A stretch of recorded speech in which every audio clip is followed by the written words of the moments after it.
Hello guys, so welcome to our evening show. My name is CHUKS. So and you're on GFL TV, the home of football.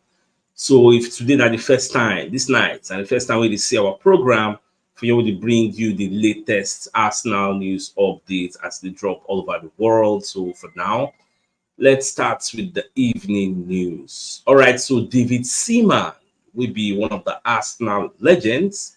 Kokoma Sakadito say it is very, very strange to actually see different players scoring for Arsenal. Be it Gabriel Jesus, be it Trossard, be it Odegaard, be it Saka Martinelli, Declan Rice, Havertz, or even Saliba is not left out. Even Gabriel Magalhaes, the only people who never really score for us now, like Ben White and Zinchenko. They put in once in a while. But a majority of our starting 11 are goal scorers. So in as much as it is strange, it is actually a good thing because now something maybe say we know really they used to. You get. So I not just know. For me personally, now something we say, if you watch the way Arsenal is set up, we don't really have one person who we talk to and they score 20-something goals like other teams. When you look at the Liverpool setup, Salah they chip in 20-something goals, 15, 16 goals. How many goals other people they chip in? When you look at Man City, Elialan will come inside, chipping 1 million goals. How many goal scorers does Man City really have?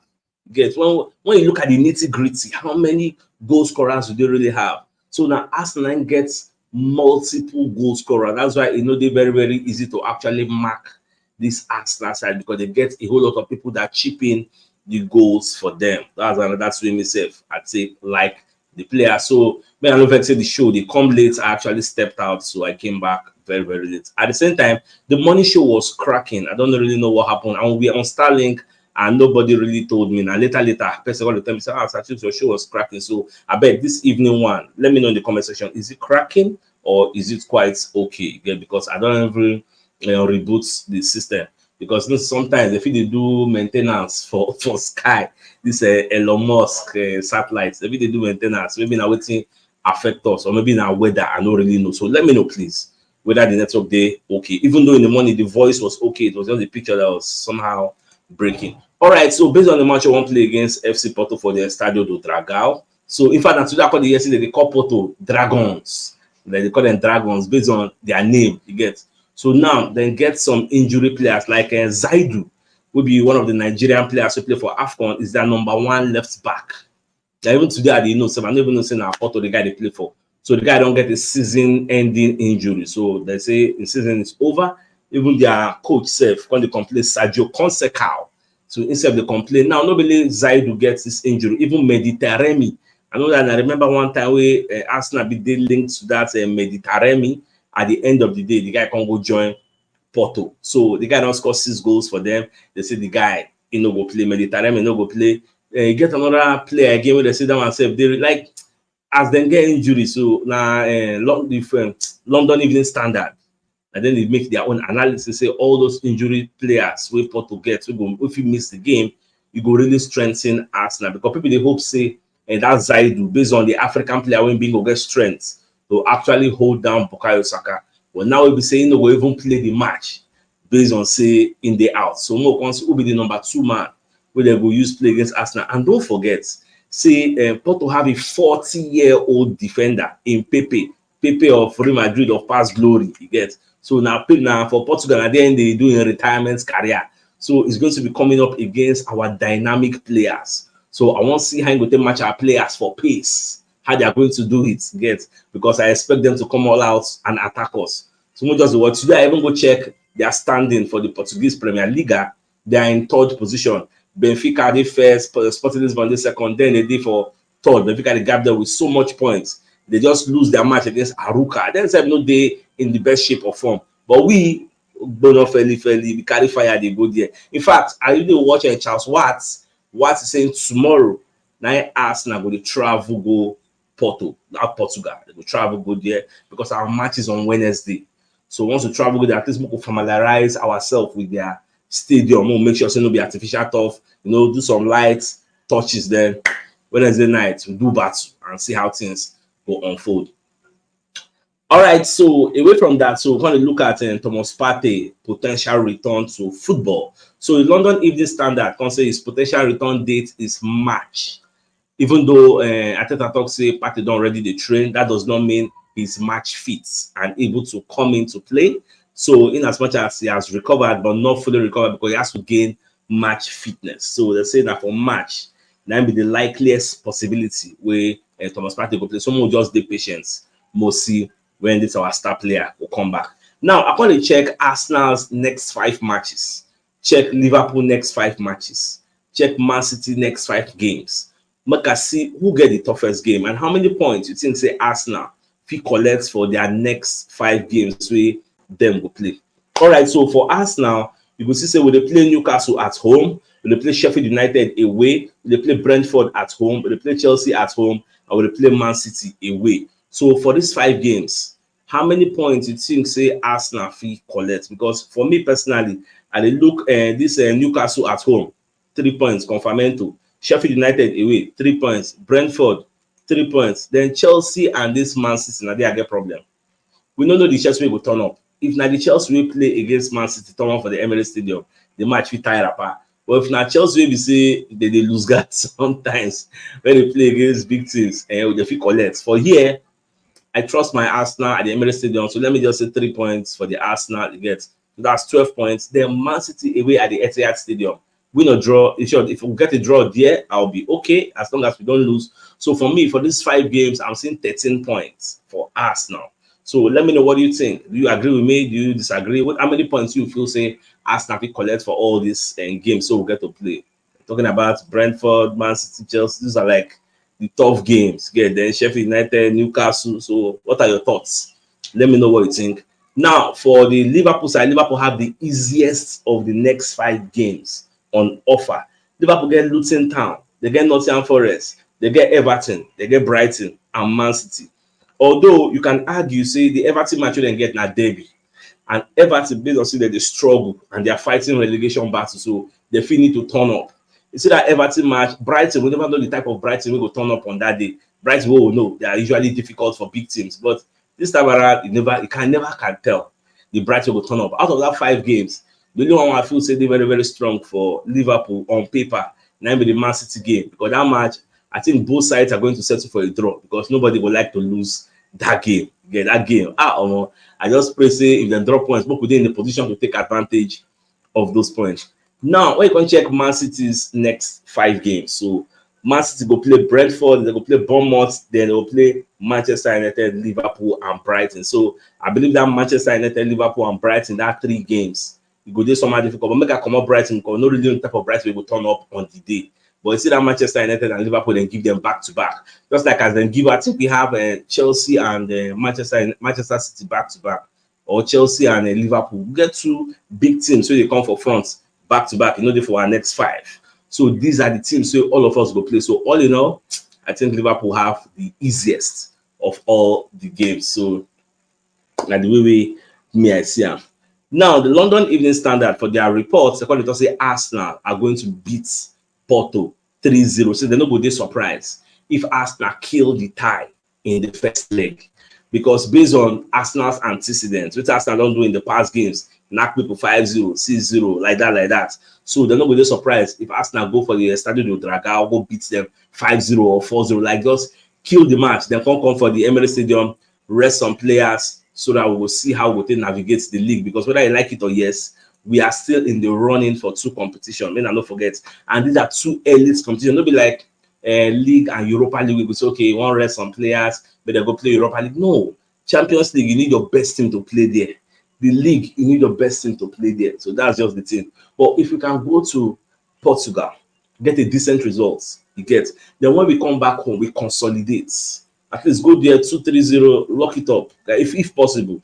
And that's where they give me joy. They say we are one of the best away teams in England, if not the world. So we are high up there when they talk away teams. So I get confidence. Say if you go there, if Porto no gang up, which I don't expect them to do in the first place, if they don't play a low block, they come outside and face us toe to toe, they don't stand a chance. Just take it from me. But you know, say sometimes if I remember what happened to us for, I think it was RC Lens. I mean, who be that? for France. We see that they celebrate. I don't think that they celebrate. We don't want to use drum, kill us for there. And so no be plenty of our fans go there. We see they give us. I think it was 2-1. We lost in that away ground. I think it's our silence. We lost in that place. Nobody say we no carry strong team go, but the atmosphere overwhelmed us. So I just pray say we no get the same type of experience for this Porto home, because Porto are the underdogs. Make I not lie for you, nobody give them a chance against Arsenal. Anybody who you ask, they say Arsenal will blow them away. You don't see what I tell you about London Evening Standard. At 3-0, then they predict. Many points also. They say it's a walkover. In short, some people believe it is a walkover. It should Arsenal have qualified to the round of 8. But that does not give us that entitlement mentality. Say more God they believe, say, we'll just be there going like that. So we need to be very, very careful. Now, I want to check Trossard statistics. I don't know how many of you are aware. Say Trossard don't score 10 goals for Arsenal this season. Now, the question now becomes, because they talk say Gabriel Jesus will come back against this Porto, because that's his likeliest return date. So he will come back. So people can say if he come back, since Gabriel Jesus is Arsenal's best player in the Champions League, arguably our highest goal scorer there.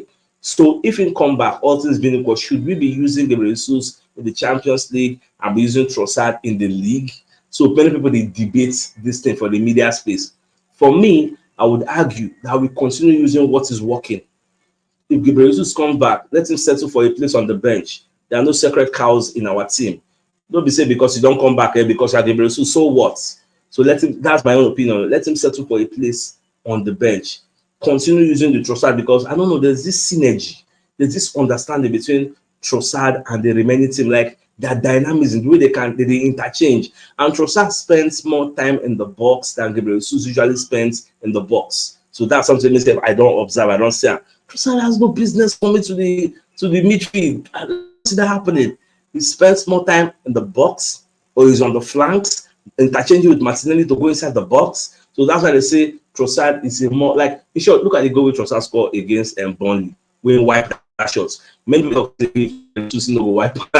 That's the narrative out there. So I don't know what to narrate think. If you were a Teta, the reduce his feet, what would you do? Because this is like a dilemma. This is a situation where many managers love to have. Like you have two good players, don't know who to pick from. You get, so let me know your thoughts. At the same time, Havertz, instead they talk good things about this Porto match. Remember, saying that for that Estadio do Dragão, now dear Chelsea win the Champions League. So Havertz is saying he has good memories of that place. So he would like to go there, go play, get, because he don't win plenty match there. Get, so it just we say at the end of the day, if we go visit that place, we'll collect our maximum points on the con house. Me, I don't have any issue with him. So now I think I will decide whether even this was Havertz, whether I go even play or that themselves, we never really know. So more to watch. Now, Virgil van Dijk, on the other hand, come aside and talk say Manchester City and Arsenal. They have so much quality to the extent that anything can happen in the league from now till May 19, where the league will end. So it can the advice in players. See, they very, very calm under pressure, because you see this stage all day now, 13 matches to go. Teams are under pressure. If now you be the issue, like what's in David Seaman they talk. In talk say, you see Arsenal, Liverpool, and Man City, they go to pray, say, now then they first each other play. Because if you first play, nobody under pressure. If you first play, you win your games, you can't relax. The person they play last, then go there under pressure, because you already know your own results. So you don't accumulate your 3 points, add them to the table. So in go one match, what you do, and a part of it may affect this Manchester City against Chelsea. They don't already see Arsenal results, big results. They don't already see Arsenal 1-5-0, Liverpool 1-4-1. They don't see the points for the table. So as they play Chelsea, they were under pressure, panicking. That's why they didn't play very well in the first half. All these things they tell. There's pressure on Arsenal, there's pressure on Man City, there's pressure on Liverpool, pressure from fans and pressure from the media. So that's why they tell their own players, say, men are they very, very calm and be very, very patient. But we pursue this league one game at a time, because people will follow us, they pursue this league. You can't even give reference, say, last season, Arsenal did it. They were chased. Man City caught them in the chase. Arsenal began to chase Man City, but they could not catch Man City. Man City ended up winning the league. So this time around, them don't did there before. That's what I said. Like they've been in this type of situation before when they won the league. Man City were chasing them. Man City could not catch them. then come win the league. You get so now so life just be so. What's in the talk? Basically, I concur to that because there is we don't really understand the pressure where all these players they face for that dressing room. God just the ground for us say we never really experience games where we say will they play opposition will first score. Check how many games we don't play this season. How many times your opposition don't first score for that match? We'll be so when they chase the match. Say maybe they score us 1-0 or 2-0. Counter. Check how many times we'll be say the first ones that they lead us. You know plenty now. So most times now we did in the ascending order. In fact, I will argue if you watch that match against Burnley, the commentator said one thing. Arsenal usually end up winning games that they score first. So once Arsenal don't score first, forget. No, you know if you catch them again. So by then Arsenal so the biggest news of the night, and with the fact that David Seaman, who's an Arsenal legend, so back on the comments I say, so it is very, very strange to see different players scoring for Arsenal. He's talking about Havertz, Odegaard, Declan Rice, Saliba, Gabriel Magalhaes, Martinelli, Saka, Trossard, Gabriel Jesus, Kilode. You don't remember Raya, maybe you'll get penalty, maybe you'll call Raya, Raya complain. Say all these are players are scoring goals are plenty, and that comes down to the unity of the team. We are not reliant on one person. Nobody's bigger than any other person. They fight for each other. And now waiting, just like I said, I do a tactical tweak. Can't change that thing. We know that they're static again. Now we are dynamic. You don't really know who you mark. We don't be like Man City. Now go and check the scorers in the Man City roster.